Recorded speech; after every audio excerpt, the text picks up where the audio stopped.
Hello बच्चों, so let's read this question. The question is, a square plane sheet of side 10 centimeter is inclined to an angle of 30 degree with the direction of uniform electric field of 200 Newton per coulomb. Calculate the electric flux passing through the sheet. ठीक है, देखो तो हमारे पास एक square plane sheet है. ठीक है, एक स्क्वायर प्लेन शीट है 10 सेंटीमीटर की. वो एक यूनिफॉर्म इलेक्ट्रिक फील्ड की डायरेक्शन से 30 डिग्री पे इंक्लाइंड है. ठीक है, 30 डिग्री पे इंक्लाइंड है और उसका इलेक्ट्रिक फील्ड का मैग्नीट्यूड दे रखा है. हमें इसके पास जो फ्लक्स है वो कितना पास हो रहा है वो हमको निकालना है. ठीक है, सो हम लोग बना लेते हैं. हमारी इलेक्ट्रिक फील्ड की डायरेक्शन है E vector.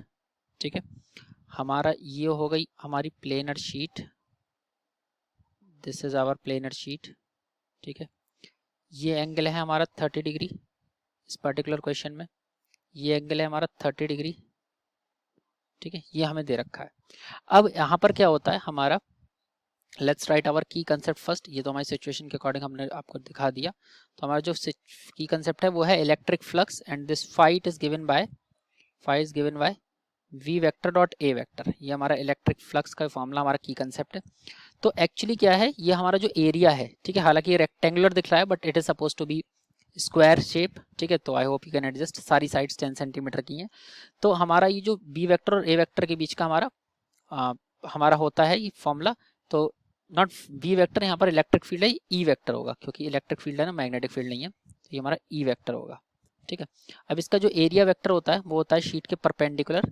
That means like this. ये मेरा एरिया वेक्टर हो गया. ठीक है, यानी कि ई अगर ये 90 डिग्री, ये 30 डिग्री एंगल है और ये एरिया वेक्टर प्लेन के परपेंडिकुलर होता है, यानी कि टोटल एंगल प्लेन से एरिया वेक्टर का 90 है, तो ये जो रिमेनिंग बचा वो बचा 60 डिग्री. ठीक है, यानी कि ई और बी के बीच का एंगल बना 60 डिग्री. बस अब हमें पता है कॉस थीटा है, तो ये फाई की वैल्यू जो आ जाएगी वो ई ए कॉस 60 आ जाएगी.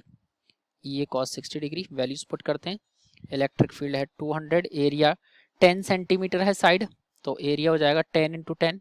ठीक है, 10 सेंटीमीटर को हम अपना 1/10 मीटर्स भी लिख सकते हैं. तो इसका एरिया हो जाएगा 1/10 इंटू 1/10 मीटर्स. ठीक है, इंटू कॉस 60 की वैल्यू होती है 1/2. ठीक है, कॉस 60 की वैल्यू होती है 1/2.